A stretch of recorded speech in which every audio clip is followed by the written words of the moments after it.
Hey enthusiasts, welcome back to the Cayenne 958 garage. Here we've got a 2013 Cayenne Turbo with reduced engine power warning, and that's coming even after replacement of the high pressure fuel pump, but this is an eBay fuel pump.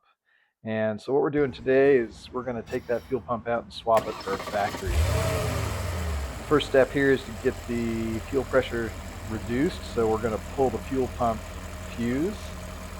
That stops the electric fuel pump, and you'll hear in a moment here the engine is going to end up stalling on us. So that should decrease the amount of pressure so we lose less fuel. And here it's starting to stumble already. And after about 10 seconds, it'll die.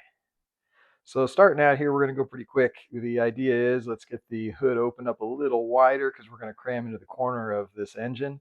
I take the wiper arms off because that's going to allow us to raise the plastic panel on the cowl, which will let us remove the false firewall. So here's our false firewall removal. And that gives us access to the corner because it is such a tight fit back there that we'll take all the space we can get. And so false firewall, we'll be able to lift it up once we take the wires off. 3 screws are out. We'll take off this panel as well since it does press against that area and gives us even a little more arm room. And here we can go and withdraw this panel. So out comes the firewall panel. And let's get to it. With a 14mm combination wrench, we're going to crack open the high pressure fuel line. And you got to make sure you got a rag around this because a lot of fuel will come out. And there's the fitting that we've undone. And so once it stops draining and dripping fuel out of there, next up we've got the crash panel on the back. Those 3 screws need to come out. Really tight fit back there. And so using a 10mm ratcheting combination wrench, getting those out is not too difficult if you've got some pretty good hand skills. And so once all 3 of those little screws are removed, that entire crash panel will come out. And it's, again, you're using one hand back there wiggling that out, and here is the crash panel. That protects the fuel lines in case the front end gets crunched. Next up, we're removing the fuel pump mount hardware, which are also 10mm bolts or 10mm fittings.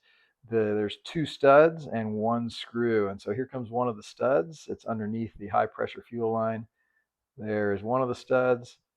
Another stud's removed, and then we have a screw to take out. So it's a pretty tight squeeze in there, but there are the 3 pieces of hardware we need to remove. That now the fuel pump is off.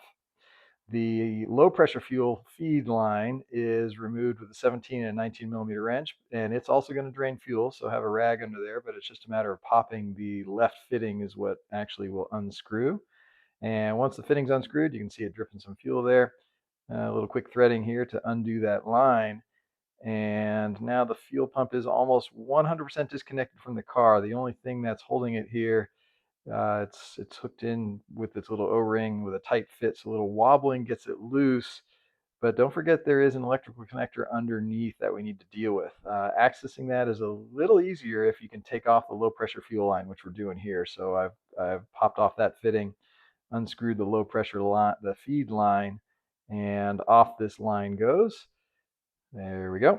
So get that line out of there. And now it's the challenge of this little plug. We got the camera way in there. You can see we got to lift this little clip up to slide the plug off. Once the plug's off, this fuel pump is now free. And using the dampers on a turbo, there's 2 dampers. A non-turbo V8, there's only 1 damper. But use the dampers to kind of get a good grip on it and withdraw it. And here's our eBay pump. So a little history, the eBay pump's on the left, and we're replacing that with a factory pump because the car had reduced power warnings and showing all the classic signs of a high pressure fuel pump failure, and it was replaced with a cheaper eBay pump, and problems never went away. So we're replacing it with this new factory pump, a whole lot more expensive, but it will do the job. Before putting the pump in, make sure those little arms are lined up. They need to fit into this coupling. If you've got an original pump, you're probably going to break that little plastic stopper, which you can see the black plastic there. This one is whitish colored. It's brand new. Since this pump was just replaced, the little coupling is holding in there just fine. So getting the pump in there, we're going to slide it back into place and just do the exact opposite of what we did before. So we need to use our fingers to clip this little electric plug in on the bottom. That little pop is what you want to end up hearing. And then just using your hands and some pretty firm pressure, wiggling that into place. Once the pump is slid into place, you'll kind of line it up about where it was before, and the screws that we put in and the studs we put in will perfectly line it up. This is your chance to get the low pressure line on there before you start putting the studs in. And so that's our next step here, is getting that low pressure line. There it is down below the high pressure line, getting that screwed into position and torqued into position.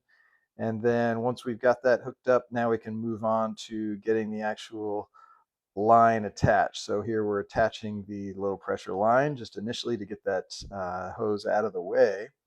And once our line is threaded and held in, then we're going to torque it. We're going to use the 17 and the 19 millimeter wrenches here. The torque setting on this fitting is 26 foot-pounds, but this, you'll see that the torque is done later here. This is just showing the initial tightening of that fitting. With the low pressure line in, now it's time for some hand skills. This is all done blind, and you're just feeling for the 3 holes in the back. You got 2 studs and the other M6 screw that is attached to hold the pump in position. And it's all done blind. Just try not to drop those screws inside there. The 2 studs are put in, and then the one little screw is placed on the far lateral side. There's that little screw. That's the one we're going for.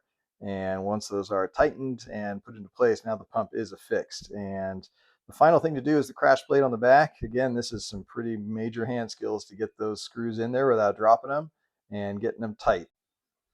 False firewall now goes back in, and so that's it's a little fiddly getting it in there, and there's wires that get in the way, little weather stripping pieces, but and you got to get it under the cowl, so a little wobbly, but it'll slide right into place. And then it's got 3 screws that will fix it into position. So after the fuel pump's been installed, we're going to need to reset the adaptation data. And so using a launch tester here, we'll go into the delete adaptation section for the fuel high pressure adaptation. And we're going to run this little routine that has you just say, okay, you turn the ignition off and wait about a minute, and then turn the ignition back on, and the process is done. The end result is the adaptation values are now all 1.0s. Before the data has been reset, it looks like this, just variations off of the 1.0 number. All right, we're almost there. Next step before we fire this thing up is to prime the fuel pump, since we don't want to start it up dry. So we're going to use a launch tester here to check the fuel rail pressure. When you open the door the first time, it'll bring it up to about 1400. We're shooting for 5800 to 6000. So using the ignition is going to get cycled 3 more times here. So here's the 3rd time, and then the 4th time of just cycling the ignition, not turning the car on or using the starter, but just going on off. And that'll bring us up to, and here comes the 4th time. Perfect. So our target is 5800 to 6000. So this engine's ready to start. Fire this baby up.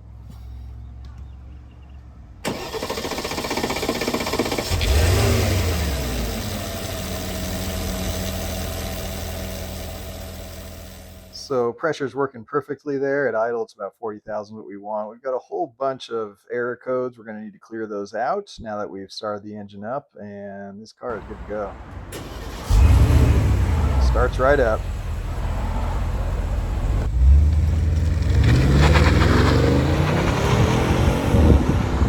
Hit subscribe for more Cayenne action in our 958 garage.